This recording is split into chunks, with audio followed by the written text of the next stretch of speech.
Sé lo que os pasó a todos en este momento. Lo sé porque tengo redes sociales y estos últimos días solo recibo peticiones de análisis. Pero este segmento no es solo un clímax musical que precede un acto heroico. Es el inicio de un relato que recuerda la mayor obra de la historia de la ficción literaria. ¿Y qué es?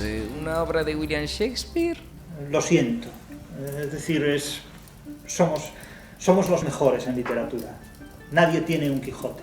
No lo podréis tener jamás. No tenéis lengua para escribir un Quijote. O sabéis español o no podéis catar eso. Eso solo se cata en español. Hay cosas que solo se saben en español. Don Quijote de Miguel de Cervantes da pistoletazo de salida a una literatura moderna embrionaria, reviviendo las en ese entonces decrépitas novelas de caballerías, para mostrarnos sin ningún escrúpulo el desengaño que trajo consigo el barroco. El honor era cosa del pasado, el heroísmo una especie de disfraz que empuñaba el idealista ante un mundo cínico y materialmente violento, y el determinismo de la picaresca desaparecía ante la gallardía de un anciano hidalgo que emprendía la aventura creyéndose un caballero errante, capaz de provocar más entuertos de los que había jurado desfacer. Básicamente como si habláramos de un tipo que quiere solucionar la vida de la gente y acabara provocando un cisma social que casi parte en dos la estabilidad política de Poniente. Al igual que en Don Quijote, el Caballero de los Siete Reinos presenta a un protagonista poco común en la épica audiovisual del medievo, pero aún así más que vigente en los videojuegos, el Don Nadie, un tipo cuyo pasado poco importa ante un presente y futuro que escribirán su leyenda. El tema es que...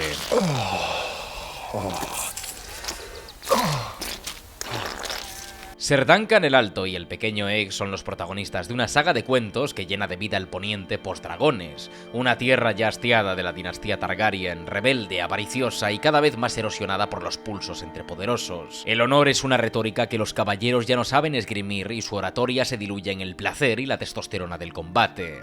No es casualidad que la primera temporada de Juego de Tronos exhiba unos tiempos donde la política es millones de veces más valiosa que el deber. You'll dishonor yourself forever if you do this. Honor? Do you think honor keeps them in line?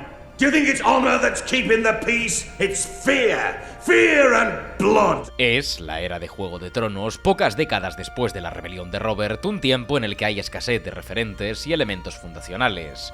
El imperio Targaryen es cosa del ayer y tanto un ciervo como un león podrían sentarse en el trono fundacional de los dragones. Es por esa razón que, cuando Ned Stark pisa por primera vez Desembarco del Rey, el honor solo es un vago recuerdo. Pero nos encontramos 90 años antes. La retórica del honor aún no había muerto, aunque estaba dando las primeras señales de metástasis. El Caballero de los Siete Reinos hace todo lo que hicieron bien las primeras temporadas de Juego de Tronos. Fantasía convertida en mitología y materialidad costumbrista, sin dejar de poner el foco en una sociedad que se siente táctil, auténtica y vulnerable. Y todo con una ironía, narración y códigos que recuerdan al legendario Don Quijote de Miguel de Cervantes. Sean todos bienvenidos a mi análisis del Caballero de los Siete Reinos, el Quijote de Poniente.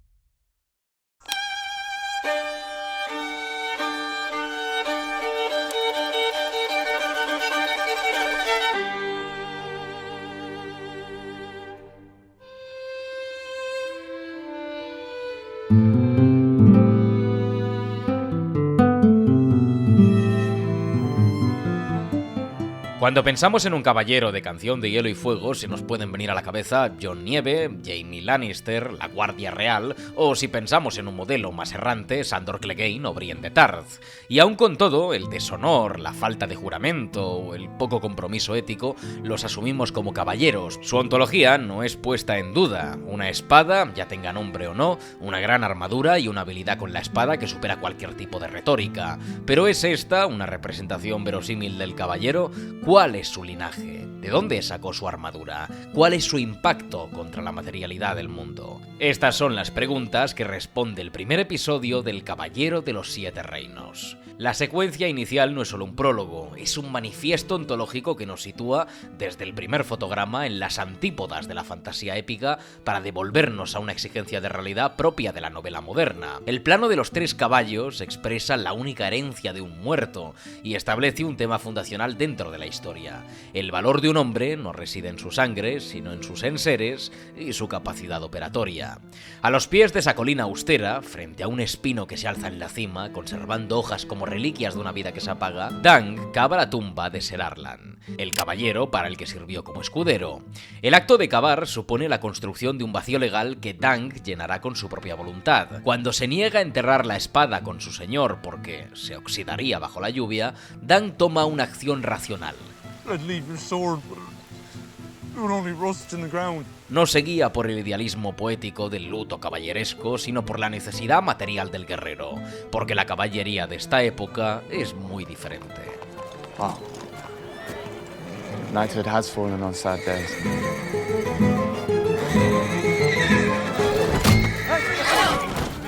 Esta escena también marca la ruptura con el determinismo picaresco, de la misma forma que la conversión del envejecido Alonso Quijano en Don Quijote de la Mancha. Dunk procede del lecho de Pulgas, un origen vil, pícaro, que en la novela picaresca lo condenaría a una historia de deshonor inamovible.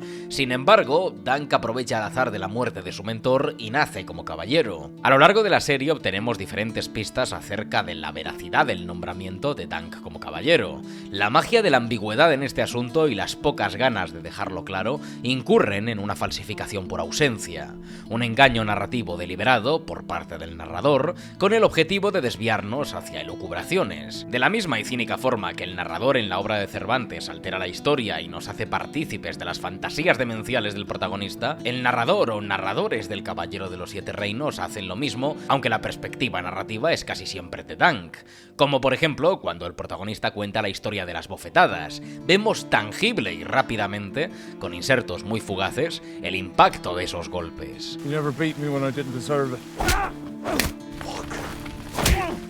Cuando él recuerda una situación con Ser Arlan, también lo podemos ver como un recuerdo viñeteado por la forma en que reside dentro de la mente de Dunk. He always meant for me to be a knight one day. Am I to be a knight one day, sir? As you are. Es el montaje supeditado a la memoria del protagonista, como esa escena en la que vemos la tremenda espada del bueno de Arlan. Puede que así fuera, pero parece más un recuerdo grotesco y a la vez retorcidamente aspiracional e idealizante sobre su virilidad. Además de esta narración homodiegética, podemos sentir guiños que durante un momento nos recuerdan que estamos viendo una ficción, como la escena entre Egg y el caballo, en la que este parece asentir y entender lo que dice el niño. I think a horse doesn't want to be ordered about any more than a man does. Es un código tan surrealista que por un instante sentimos a un narrador externo y artificioso tratando de hacernos creer que ese caballo tiene conciencia propia. Dunk también se apoya en estos animales para sus soliloquios y además de mostrar su amor por los caballos, consigue generar diálogos orgánicos que suponen una total percepción subjetiva y homodiegética en casi toda la serie. Por eso sus recuerdos y memorias se sienten tan táctiles y cercanos. Así es como los ve Duncan. En cambio, lo que nunca vemos es si Ser Arlan lo nombró o no caballero. Solo tenemos sutilezas tan grises como para provocar ambas interpretaciones. Al final, lo que importa del juramento de Dunk, que acaba convirtiéndose en Ser Duncan, es que cuando su maestro muere, él no espera un septón ni un juramento formal. Asume su espada y el rol de caballero en una impostura de la conciencia que lo convierte, en el sentido más puro de Cervantes, hijo de sus obras. Dunk no es un caballero con gran armadura, un saco lleno de monedas y linaje legendario, es un huérfano de desembarco del rey que sirvió para un caballero errante, honorable o no, que nunca cosechó renombre, pero sí suficiente conciencia como para dejar un legado, aunque sea en forma de caballero errante precario. Por eso, la ambigüedad narrativa refuerza la tesis cervantina de que cada uno es hijo de sus obras. Si viéramos el flashback del nombramiento, asumiríamos que Dunk es caballero por linaje. Al ocultarlo, su caballería solo existe si se sostiene mediante actos de voluntad y libre albedrío en el presente. Esa manipulación narrativa sirve para probar que la nobleza de Dunk nace de una estética de la conciencia y no de un prólogo legal. Debido a estas circunstancias, el caballero errante vive bajo la presión constante de su propia conciencia, por ser un falso caballero, lo que irónicamente le obliga a ser más honorable que los verdaderos. De ahí la explicación del término que empleo, estética de la conciencia. I was not Sir Erland's blood, but I have followed his example, and he taught me how to be a knight, not just sword and lance, but honor. Un ejemplo rápido y tierno de esa impostura la podemos ver en esa escena inicial. Could join the City Watch. Stop raping, sir. El tono de esta secuencia sufre una fractura magistral cuando la cara determinada de Dunk, subrayada por el ostinato heroico del célebre tema de Juego de Tronos, colisiona con el realismo escatológico.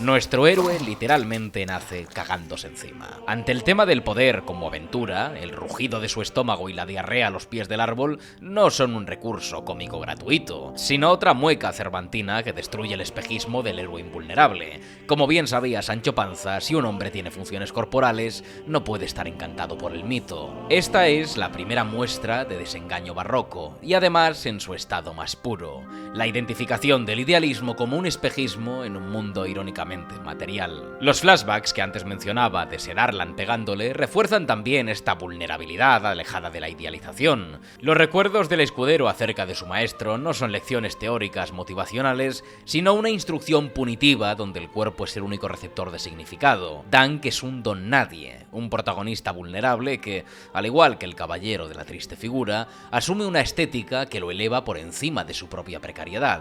¿Sabed qué es el famoso Don Quijote de la Mancha? Por otro nombre, el caballero de la triste figura. ¿Qué te ha movido a llamarme el caballero de la triste figura? It's a hedge knight, ain't it? What? It's like a knight, but sadder. Oh, that is sad.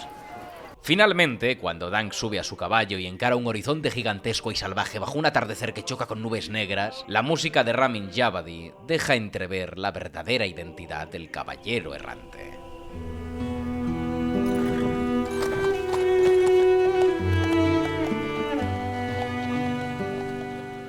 Es un caballero que parte hacia la aventura, no por gloria, sino por la virtud de cumplir su palabra ante un mundo que le es indiferente.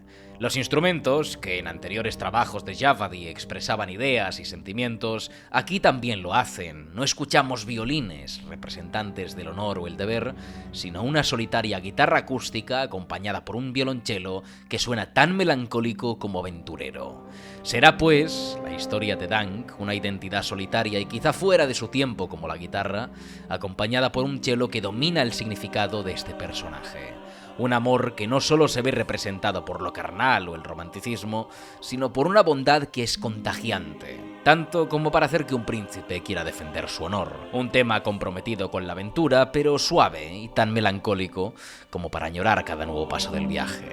El tema perfecto para el caballero errante.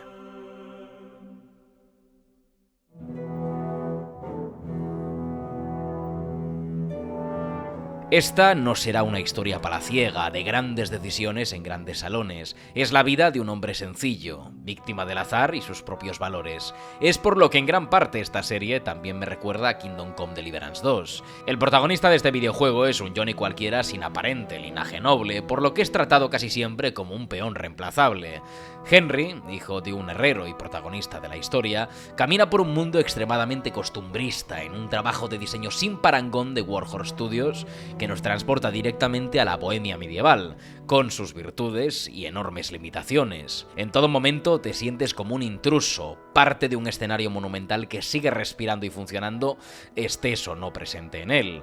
Las jerarquías estamentales están encapsuladas en cada espacio y acceso al que el personaje está limitado. En El Caballero de los Siete Reinos ese costumbrismo es una parte indivisible del contrato con el espectador. Está presente en todas y cada una de sus escenas. La sociedad de Poniente se siente viva, interactiva y con agencia suficiente como para provocar un disturbio contra la corona. Dunk se ve arrastrado por toda esta marea y mientras intenta entender qué es ser un caballero, se encuentra de cara contra todas las inclemencias del mundo medieval. La higiene, las apariencias, la pobreza, la falta de autosuficiencia y, más importante, el estamento social. En la primera llegada a la taberna, a diferencia de la irrupción clásica del héroe arquetípico, Dunk se la encuentra vacía. Sit where you like.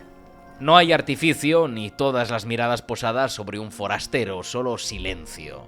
Y en la sala un príncipe borracho que le amenaza y una posadera que le recuerda la futilidad de la labor del caballero. Un oficio que nunca influirá de una manera positiva sobre la vida de la mayoría. Knights are built the same as other men. And I never knew a joust to change the price of eggs.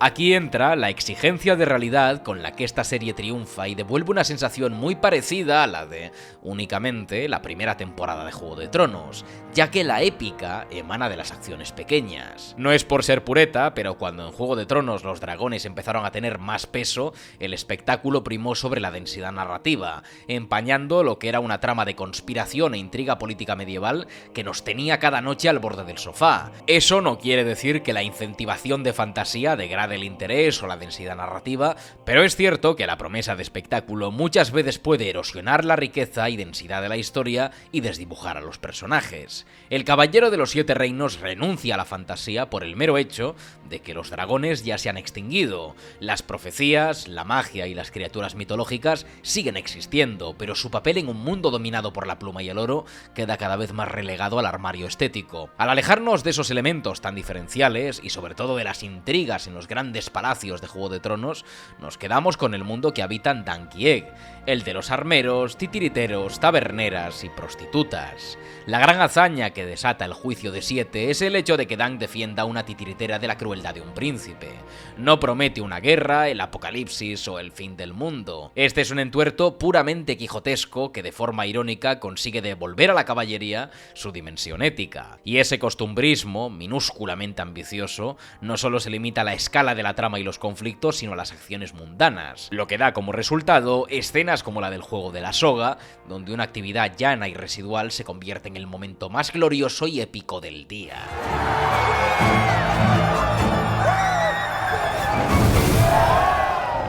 Aunque el mejor ejemplo lo tenemos en el tercer episodio, y se basa en las microacciones. Dunk está en el mercado de las justas por una necesidad real, no por casualidad, tiene hambre. Le pide a uno de los tenderos que le dé unos huevos de ganso, pero este no le entiende y se dispone a ejecutar al animal. Dunk, un animalista de manual, se horroriza e intenta detener al señor haciendo movimientos que tratan de imitar un ganso poniendo huevos. De repente aparece Tansel, que le observa estupefacta mientras nos recuerda el encargo del escudo. Egg se burla de él y su enamoramiento con la muchacha, mientras este sostiene ambos huevos en las manos, un cuadro irónico sobre su virilidad completamente desnuda para acto seguido mostrarnos plano por plano y en sumo detalle cómo prepara la comida para los dos. Todo mientras suena una música incidental propia de una sitcom.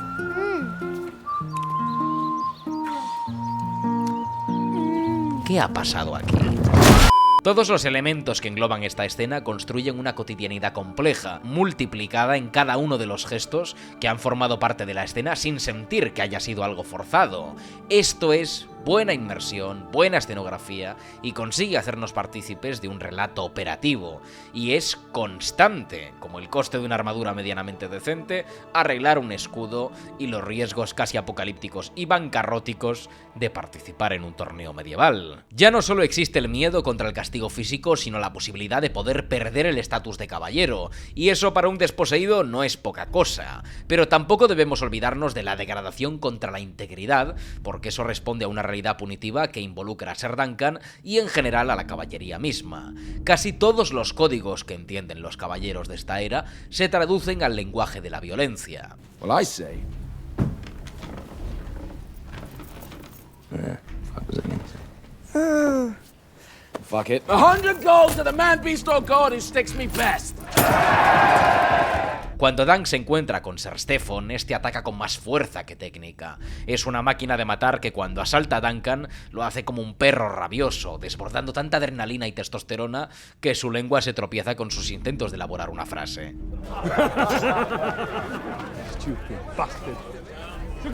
No hay retórica de ningún tipo más allá que la que se puede vehicular a través del daño físico. Por eso, lo que recuerda Dunk de forma cristalina sobre Ser Arlan fueron todas y cada una de las bofetadas que se llevó.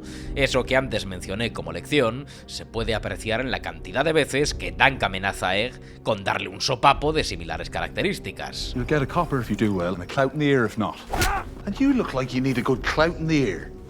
Do you want a clout in the ear? Incluso el baile con Lionel Baratheon también presenta un lenguaje violento. Y luego, cuando acaba la fiesta, no hay discursos motivacionales de grandes escolásticos o ejemplos de gallardía más allá que aquellos que el linaje se ha inventado por ti. So drove I on into the storm.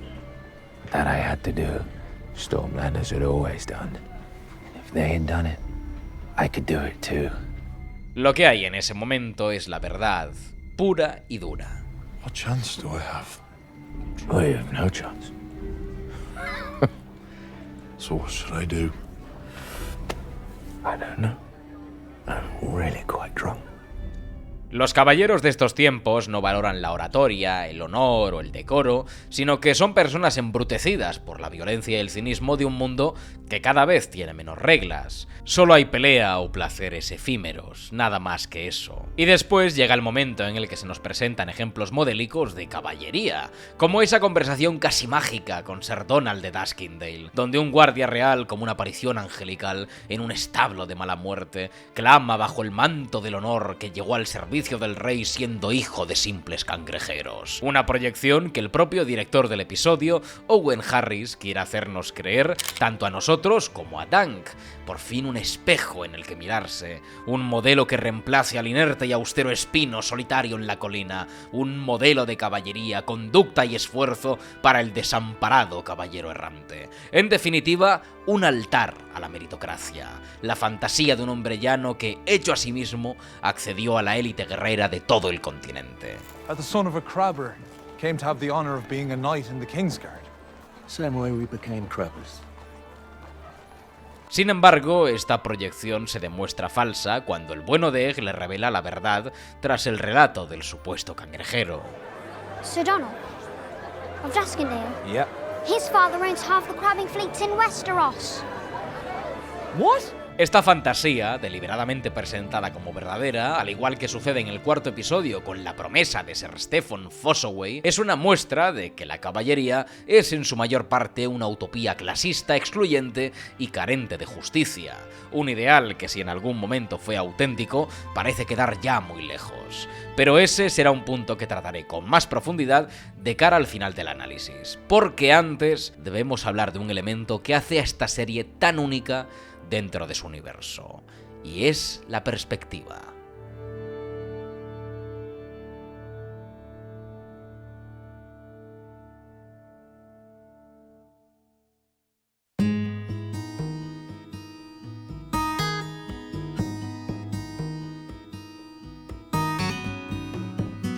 La perspectiva en El Caballero de los Siete Reinos no se trata simplemente de un cambio de enfoque estético, es un ejercicio de realidad que desplaza el eje de poniente desde las grandes salas de reyes hacia los márgenes de la sociedad. Si Juego de Tronos y House of the Dragon operaban en la macropolítica y el destino de los reinos, esta serie es una epopeya de los desposeídos que habitan en un mundo que no para de pasarles por encima. La identidad inicial de Dunk y Egg se halla en el estrato más bajo del sistema feudal. Esta lejanía del castillo es física, tal y como vemos en la serie, pero va más allá. Antes destaqué aquel encuentro en la posada del primer episodio, ya que establece que la realidad no se mide por blasones, sino por lo que uno puede pagar. La posadera que bebe el vino antes de servirlo a Dunk representa la honestidad del llano frente a la ya habitual sofística cortesana. Para los del pueblo, que en inglés es llamado literalmente gente pequeña, un torneo no es un evento de gloria, sino una perturbación más de la realidad, algo que no cambia ni el hambre ni las deudas. Cervantes legitimaba a los sectores humildes como los únicos que mantenían un orden moral bajo la mirada de una aristocracia cínica.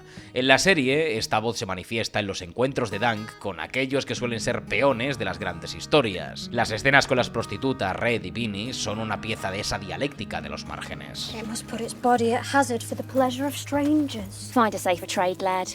One whore to another. Al comparar el oficio del caballero con el de la prostitución, en el que ambos ponen su cuerpo en riesgo para el entretenimiento ajeno, se produce una desmitificación brutal del heroísmo. El honor platónico de Ser Duncan solo es una mercancía física que se infecta y se desgasta. No es tampoco una mera casualidad que la prostituta que funciona como mercancía inerte en esta escena interprete a un cadáver. De forma necrofílicamente retorcida e irónica, se nos muestra que en ambas profesiones se celebra y a veces desea más la muerte de aquel que sirve como entretenimiento cosificado. Volviendo a la perspectiva, aunque Dunk pueda ser activo dentro de su locura, como lo es Don Quijote en su obra, este termina siendo habitualmente un sujeto pasivo que siempre se entromete en situaciones donde queda a merced de los demás. Un ejemplo de ello es la primera interacción con Plummer, el maestro de justas, donde es directamente encasillado como granjero por muchas palabras que diga, y esto se repetirá de forma incesante. I have his sword and shield. Sword and shield do not make a knight. I'm no farmer. Yet you've come dressed as one. Dunk es víctima pasiva de un sistema de castas. Su valor es ignorado por su falta de decoro y supuesta compostura. Algo que incluso le dice Sir Lionel, con gracia, pero también como una advertencia de conducta. Que deje de caminar como un plebeyo y se alce como el supuesto caballero que es. Oh, you've been cowering all evening like a maiden on her wedding night. Seven above gave you tallness. So be tall. La comedia en este punto también funciona como una anatomía de la degradación de Poniente, la flema compasada de Plummer y en concreto esta pieza de montaje absolutamente sublime. La piedra que impacta en el casco de Aerion y se lo cierra súbitamente. Hasta la fiesta con Lionel Baratheon, el inserto de Ser Arlan gritando tras ser herido en batalla o el lenguaje soez de Maekar. What the fuck is a trial of seven? This is fucking nonsense. Todos estos momentos convierten la épica en un circo. La caballería deja de parecer sagrada y empieza a parecer degradada. Es la clave de este desengaño, un reconocimiento del absurdo sintetizado en la escena final del segundo episodio, en la que Dunk, tras pronunciar una frase épica y desafiante, le pega un mordisco a la carne con un sentido del ridículo sumamente grácil. We will show them what his hand has wrought. Dunk solo puede conectar de forma genuina con alguien de su supuesto nivel, un joven escudero que también cree en los valores de la caballería, pero que está relegado al escarnio. La sencillez y amabilidad de este personaje en sus pocas apariciones se puede resumir a una necesidad de Dunk que él siempre está dispuesto a satisfacer. You hungry? Always. Will you join me in my tent for a cup of cider? We make it ourselves. Thank you for watching. Are you hungry? No, not really. Come on. Quédate con ese colega que siempre te invita a comer. Es ahí. They're incestuous aliens, Duncan. Blood magicers and tyrants who've burned our lands, dragged us into their wars with no respect for our history or our customs. Y este tipo de desabruptos serían imposibles en una trama palaciega porque esta conversación se da entre dos pringados que no tienen intereses ni ambiciones que puedan hacerles entrar en el Juego de Tronos. Así que es el mayor rant sobre los Targaryen que vas a escuchar y con el que estoy 100% de acuerdo. Que les den a esos dementes incestuosos. Every pale-haired brat they saddled on us has been madder than the last. Gods know how. Además de estos encuentros, uno de los rasgos más destacables de los 3 primeros episodios con respecto a la perspectiva social es el uso de los títeres de Tansel, un espectáculo teatral que funciona como el retablo de Maese Pedro cervantino. Es pura metaficción que se comunica con Dunk y el espectador de forma literal y alegórica. En la segunda parte del Quijote, los protagonistas se encuentran con el retablo de Maese Pedro, y son espectadores de una representación con títeres de un romance épico.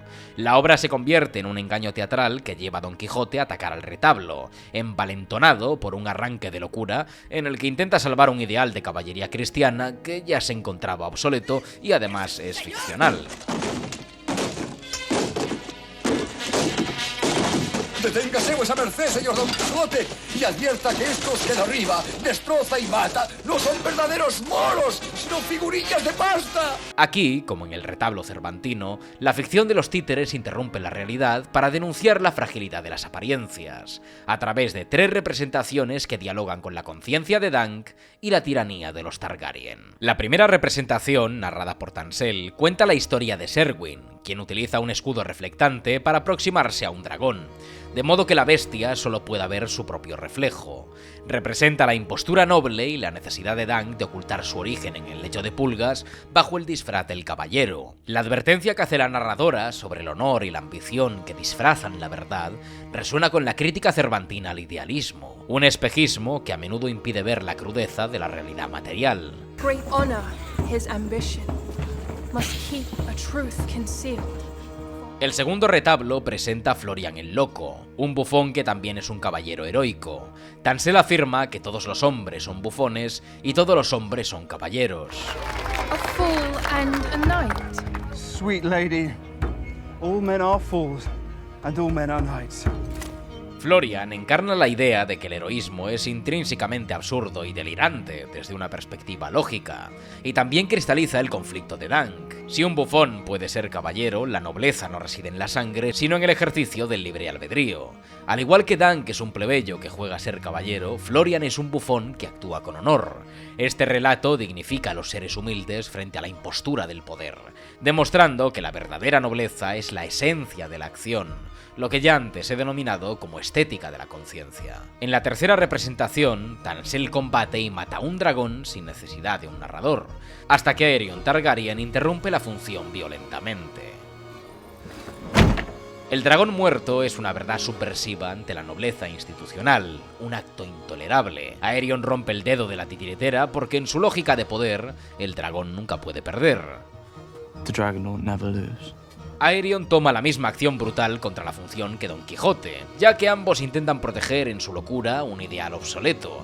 En la obra de Cervantes, la caballería cristiana y heroica. En la de Martin, los ya extintos dragones. Irónicamente, criaturas mitológicas que la propia dinastía Targaryen aniquiló, como bien representa el vestuario caballeresco que porta Tansel. El caos se apodera del lugar, y esto es lo que provoca que Dunk emerja entre los horrorizados presentes, y con tanta inocencia y tontería como la que le cierra puertas, el caballero errante se deshace de un guardia Targaryen y agrede al príncipe Aerion de forma, hay que decirlo, increíblemente satisfactoria.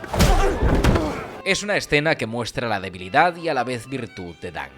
Un caballero tan tonto y a la vez honorable como para defender a una plebeya de un príncipe sin cuestionarse un solo segundo. Pero ahí entraríamos de nuevo a la retórica del honor, y antes de ir hacia ese punto hay que tratar esta relación.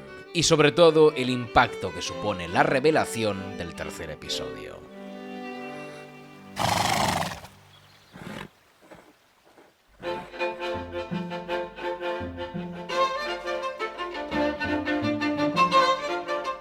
La relación entre Dunk y Egg es el pilar sobre el que se sostiene la serie.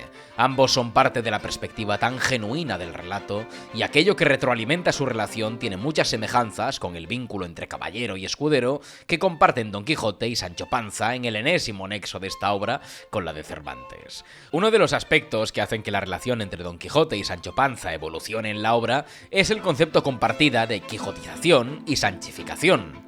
Ambas palabras representan dos pensamientos y conductas que ambos personajes adoptan en determinados momentos, siendo intercambiables según avanza la historia. Ambos, tanto Quijote como Sancho Panza, evolucionan a través de la fricción dialéctica, retroalimentándose con sus diferentes perspectivas de la vida, el honor y la sociedad. A diferencia del Quijote, donde el hidalgo posee el saber cultivado y Sancho el pragmatismo popular, el Caballero de los Siete Reinos y la propia obra fuente de George R. Martin propone una jerarquía invertida. Egg es un Sancho académico. A pesar de su corta edad, es el depositario del saber heráldico, histórico y dinástico. En su interacción, que enriquece el vínculo, Egg actúa como corrector de la realidad de Dunk, explicándole la lógica del torneo de Ashford y la genealogía de las casas. Egg acaba superando su cinismo estamental al respetar y cooperar con el idealismo de Dunk, lo que provoca que, en cierto modo, se quijotice.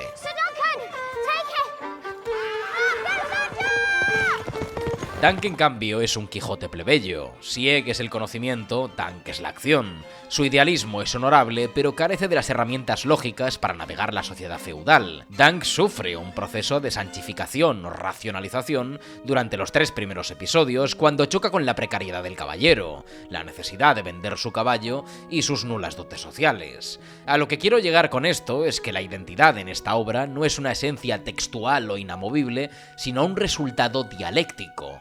Dunk y Egg forman una unidad funcional donde las tesis y antítesis de cada uno funcionan como un pegamento. Ambos van forjando sus identidades desde prácticamente cero. Dunk, de hecho, no tiene un nombre caballeresco al principio. Su nombre, Ser Duncan el Alto, se construye a través de diálogos con Egg. Sir Duncan the Tall.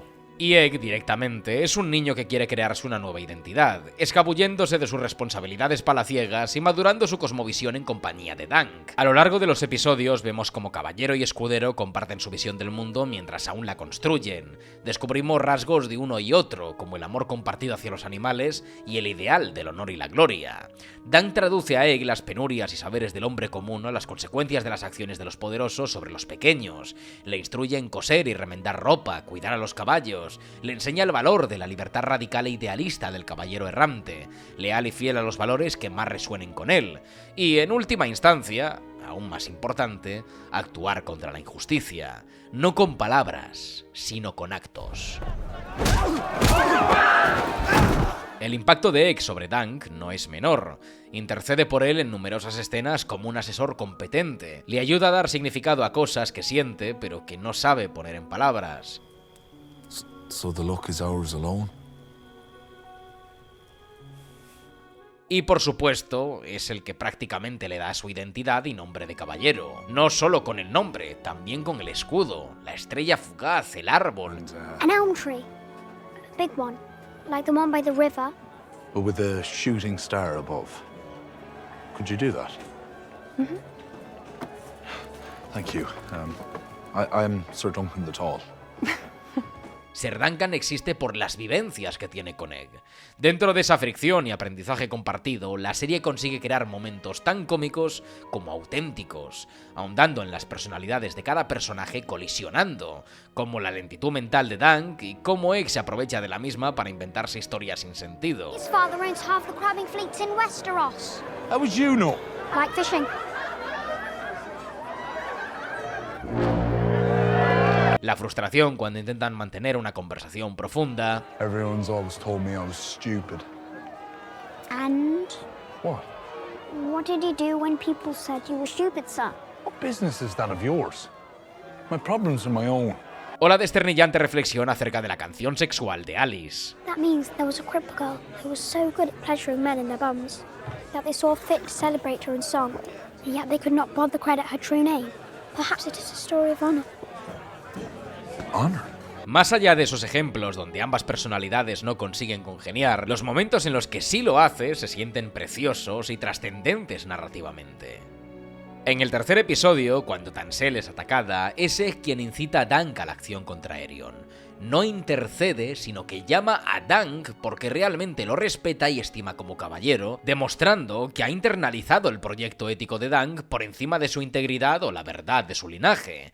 Egg abandona su papel de príncipe para convertirse en un agente de la justicia, lo que acaba provocando el encarcelamiento de Duncan, aunque decida interceder antes de que empiece la mutilación.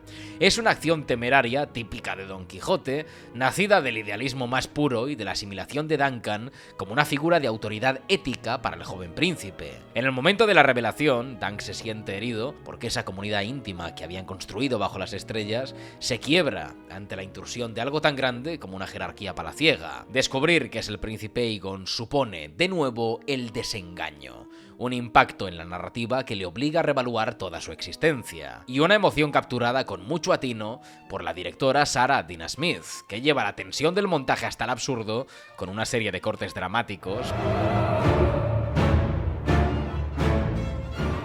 para finalizar en un plano contra plano de príncipe y caballero errante, uno en el poder del contrapicado, otro en la desposesión del picado.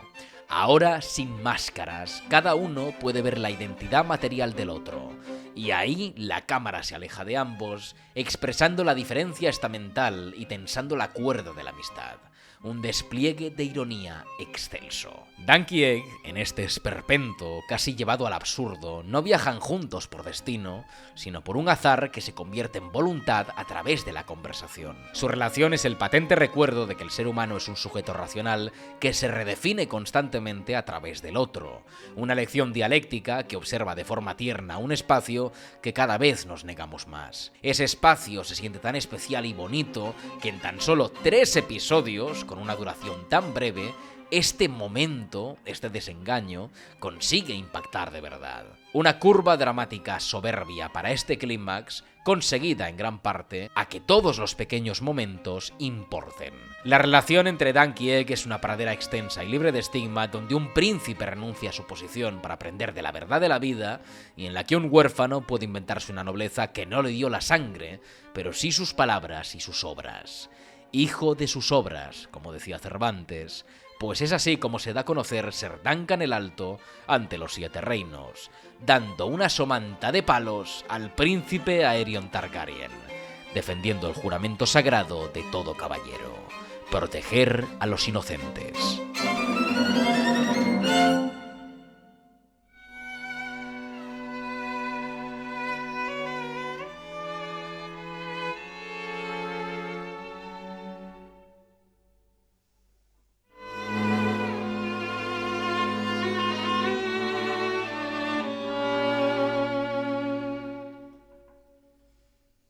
Esta serie establece una distinción fundamental a partir de una palabra que parece simple, pero que tiene significados duales: caballería. Desde el aspecto institucional de Poniente es un estatus social de clase alta, pero si vamos a la esencia de la palabra, es aquello que define al caballero. En el caso de este universo, un juramentado que promete servir a 3 principios: ser valiente, justo y defensor de los inocentes.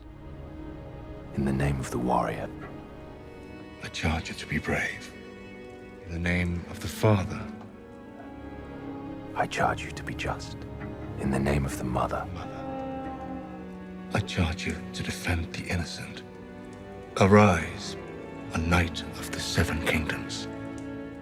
Ser un caballero es un estatus nobiliario, pero actuar con honor supone un ejercicio de libre albedrío que a menudo realizan los que no tienen el título. Dunk es el único en el torneo de Ashford que interviene para defender a la plebeya Tansel de la violencia de Aerion. Mientras los caballeros formales, incluida la Guardia Real, permanecen impasibles ante la brutalidad del príncipe, Dunk, el caballero de Schrödinger, es el único que cumple los 3 votos que los demás están quebrantando: ser valiente, justo y paladín de los inocentes. El honor en esta obra se presenta a menudo como una forma de insensatez heroica, y no es casualidad teniendo en cuenta que venimos de donde venimos.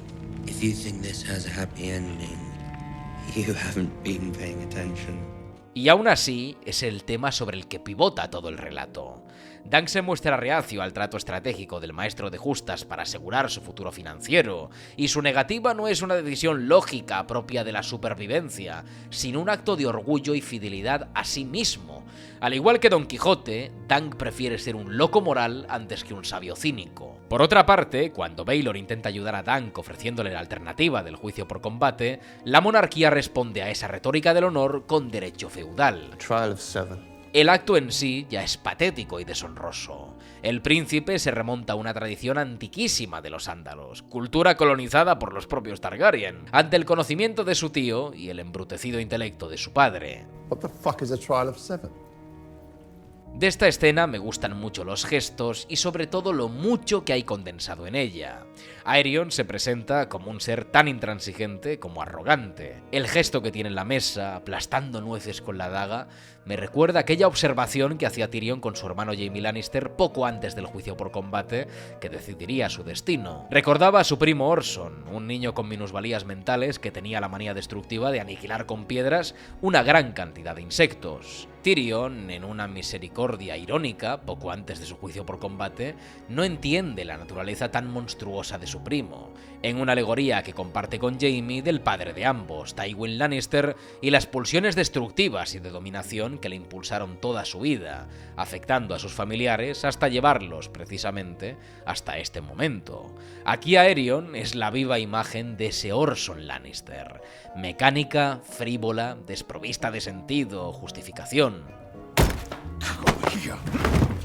Y mientras él destruye, los demás recogen los restos. Esa es la viva imagen del marco político de Poniente, otro escenario de títeres y titiriteros, de bufones y caballeros que nada tiene que envidiar a las representaciones esperpénticas de Tansel. Volviendo al juicio, se nos deja bastante claro que es una parodia de la justicia. El príncipe Baelor, en cambio, funciona como el contrapunto dialéctico de su familia. Es el único que reconcilia el poder con la virtud ética. Y a partir del principio del episodio, se le plantea un dilema moral que es puramente cervantino: elegir entre la lealtad a su familia o la lealtad a la justicia, la caballería en su significado dual, la de la sangre o la de las obras. Mientras todo este drama familiar se desenreda en un árbol de tramas que se antoja inmenso ante el pequeño oasis de Dunk, él empieza a desengañarse de su fantasía. El cielo de estrellas en el que contemplaba la estrella fugaz se convierte en el techo de una oscura y fría celda.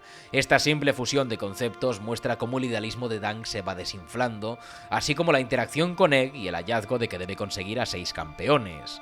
La forma en la que anuncia el derecho a juicio por combate es deliberadamente la menos épica de la saga. Trial by combat. That is my right. No hay música empoderante ni planos espectaculares, es solo un muchacho intentando sobrevivir con las herramientas que tiene a mano, que no son muchas. A pesar de la ayuda que recibe, Ser Duncan sabe que se enfrenta a la casa Targaryen, sus guardias reales y los mejores espadachines del reino. Incluso teniendo más poder del que regenta, sus posibilidades de ganar serían muy bajas. En una escena sumamente irónica que concierne a Dunk y al armero Steely Pate, este último le consuela cuando Dunk recuerda el significado del blasón en su escudo. Algo que en ese momento le inspiraba ambición y esperanza, ahora solo le recuerda la muerte. Yeah, the field should be the color of sunset. Because the old man always liked sunsets. And stars falling. And the sunset heralds night. The shield is all painted up like death. Es de nuevo la sanchificación de Ser Duncan, la pérdida a pasos agigantados de un idealismo que le define como persona. The elm's alive, man. See how green the leaves are? That's summer leaves, for certain. El herrero no solo le consuela, sino que le arma a cambio de una moneda.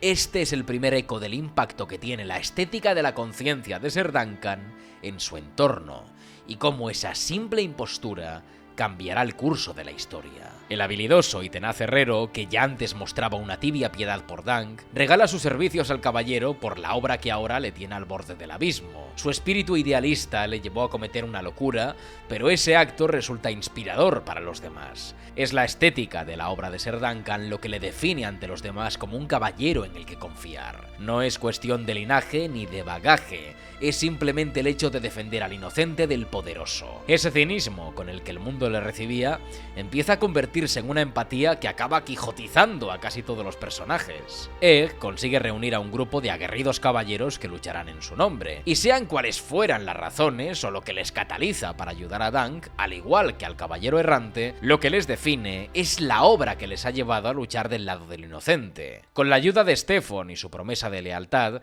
el idealismo de Ser Duncan parece restaurado, justo en el momento que llega la traición. Dunk llega a la liza como a la taberna en el primer episodio. Incluso a pesar de que sea el acusado, nadie reacciona o le observa directamente. Es un recurso más, por si nos habíamos olvidado a estas alturas, de que Duncan jamás será protagonista del relato global. A partir de esta asimilación de insignificancia para el personaje, la narrativa va increciendo en su deconstrucción del honor institucional, si es que alguno restaba. La traición de Steffon Fossoway, denominado como manzana podrida, es el ejemplo más puro del caballero cínico. Usa la retórica del honor para prometer protección y acaba vendiéndola por un señorío. I know great men who have traded their honor for far less. Was a bargain well struck. El honor concebido como mercancía, una lógica muy de Peter Baelish. You shan't die under my watch, sir. What you suggest is treason. I promise you that. Only if we lose. Frente al caballero armado pero traidor, por contraste, nace la nobleza del escudero. Raymond Fossoway pide ser armado caballero en una combinación por la urgencia del proceso y la rabia del deshonor convertida en un deber a resarcir, restaurando la integridad de su casa y apellido. Cuando Raymond reclama a Dunk ser nombrado, este se queda bloqueado porque sabe que, según el código institucional, él no es un caballero andante. Paradójicamente, al dudar, Dunk demuestra ser más caballero en espíritu que aquellos que poseen el título. Se niega a realizar un acto que considera una falsedad ontológica. Si Dunk, que sospecha no haber sido nombrado nunca por Ser Arlan, ungiera a Raymond, estaría transmitiendo una mentira, manchando la tradición sacramental de la caballería. Hasta ahora, Dunk solo ha visto la innobleza y cinismo de la caballería. Ningún caballero está dispuesto a reconocer a Ser Arlan, ninguno quiere ayudarle y los pocos que se atreven a dar la cara por él tienen sus propios intereses. Le mienten, lo usan, se burlan y le traicionan. Aún así, Dunk renuncia a armar a Raymond porque no está dispuesto a mentir y traicionar sus valores, ya que aunque no ostente el derecho sagrado, sí que tiene el derecho moral. La intercesión de Lionel Baratheon representa esa autoridad sacra tomando la iniciativa. Él, que sí posee el estatus legal y la sangre, actúa como el motor que formaliza el nombramiento. La serie establece un contraste entre el código y la esencia de la caballería. En primer lugar, vemos un cenital de ambos hombres, dando paso al ritual. La angulación del plano es intencional. Como dice Martin Scorsese, el cenital es el ojo de Dios. Es la prueba de que este acto es más que una ceremonia, supone un sacramento, del que Dios o los dioses están siendo testigos desde las alturas. Tras este cenital vemos planos subjetivos tan cercanos entre Raymond y Lionel, subrayando que la caballería es, además de un acto sagrado, una comunidad de camaradas que aceptan un pacto de compromiso y tradición respetuosos. Sin embargo, el montaje imita esa fórmula, situando a Dunk en un plano picado idéntico al de Raymond, en una posición de vulnerabilidad y desposesión ante la historia. Es entonces cuando vemos que Dunk no está viviendo una especie de trance glorioso, sino un vía crucis esperpéntico. La aparición de Ser Arlan en el contrapicado, respondiendo al plano de Dunk, es la mueca cervantina definitiva de este relato, el mito del mentor idealizado completamente triturado. En lugar de una visión mística o un espaldarazo espiritual al más puro estilo de Mufasa u Obi-Wan Kenobi, Arlan responde con un encogimiento de hombros y una mueca de... Ya que estás, dale por saco a esos Targaryen, chaval. Tú te has metido en esto y tú tienes que salir del pozo, chico. ¿Qué quieres que te diga? Esta reacción despoja la escena de cualquier fantasía para devolverla al mundo terrenal. Arlan le está recordando a Dunk que la realidad no está hecha de palabras ni de bendiciones, sino de hechos físicos e irreversibles. Esa mueca, tan ambigua como llena de intención, es absolutamente cervantina. Es como si el fantasma de Ser Arlan, ya sabido muerto, aceptara la absurdidad de la situación en la que se encuentra su escudero, pero también siendo capaz de ver cierta nobleza. Es la locura moral de Don Quijote aplicada a Duncan, algo que solo puede ser respondido con una mueca expectante. Tan solo eres hijo de tus obras y de las decisiones acertadas o suicidas que has tomado y te han llevado a este momento. Esta visión confirma que Dunk está ontológicamente solo. El desengaño de ver a su padre figurado, incapaz de darle una solución mágica, le obliga a asumir que su nobleza no viene del pasado, sino de lo que está a punto de hacer en el campo de batalla.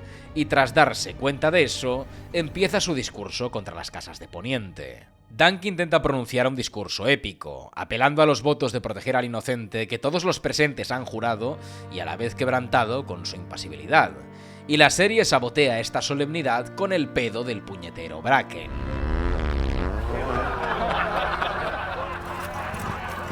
Esta interrupción escatológica vuelve a arrancar un poco más de la ilusión que queda en Dunk. Y fuera de sí, quizá en una frase que podría considerarse un insulto, en una temeridad más de ser Duncan el Alto ante las nobles casas de Poniente, pronuncia un desafío que es respondido. And the no true knight among you!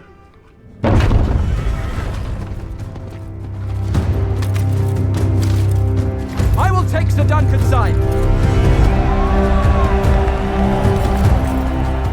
Finalmente, la irrupción del príncipe Baelor, mano del rey y heredero al trono, responde a la pregunta de Ser Duncan, convirtiéndose en el ideal de la caballería que él mismo persigue.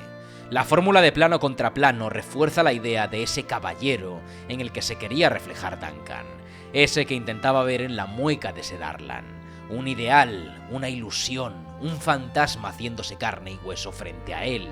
El diálogo entre los hermanos Targaryen es el clímax de la dialéctica entre el derecho y la justicia, entre la caballería de sangre y la caballería moral. Cuando Maekar, encarnando la lógica de la institución, increpa a su hermano por defender al hombre que agredió a su sobrino. La respuesta de Baelor es un martillazo racionalista que por primera vez reafirma a Ser Duncan como caballero. This man protected the innocent, as every true knight must. Esta es la afirmación definitiva de Dunk como caballero, pues Baelor reconoce que el supuesto impostor es, en realidad, el único sujeto en Ashford que ha cumplido los votos de valía, justicia y protección de los inocentes que la realeza ha acabado convirtiendo en retórica hueca. La explosión del tema original de Juego de Tronos en este punto es magistral. Si en el primer episodio la música heroica era interrumpida por una diarrea, aquí el ostinato de Ramin Djawadi llega a su clímax. Y he de deciros que desde que escuché este mismo tema, sabía que no era uno cualquiera. Pues es, amigos míos, la versión que escuchábamos en Juego de Tronos como segmento del final de los episodios, pero en concreto suena en uno muy especial.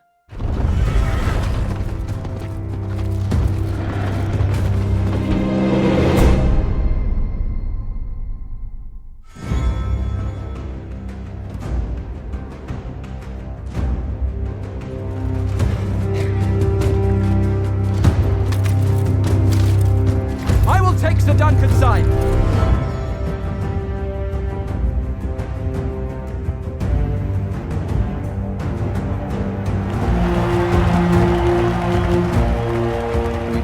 Vuelve el tema de Juego de Tronos original, el que sonaba tras la caída de Bran de la Torre en Invernalia.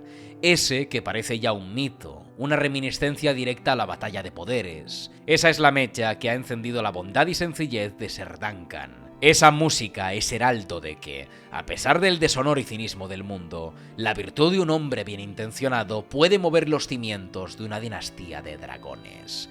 Aquí comienza el verdadero Juego de Tronos. Sin embargo, el desengaño vuelve a la escena en forma de misterio. El episodio termina en un cliffhanger que nos deja suspendidos entre la esperanza y la inquietud profética. Aunque el idealismo quijotizante ha logrado reunir a sus 7 campeones, la sombra del sueño de Daeron y el tenebrismo fatalista de la profecía sobre la fortuna de Egg proyectan una duda trágica sobre el juicio de los 7. La serie nos sugiere, sin revelarlo aún, que en un universo de realismo punitivo, actuar con honor otorga lo contrario a la invulnerabilidad. Ser Duncan el Alto y el príncipe Baelor Targaryen se preparan para una batalla insondable, comprometiéndose ambos en la voluntad inquebrantable de ser, esencialmente, hombres buenos frente al abismo de lo desconocido.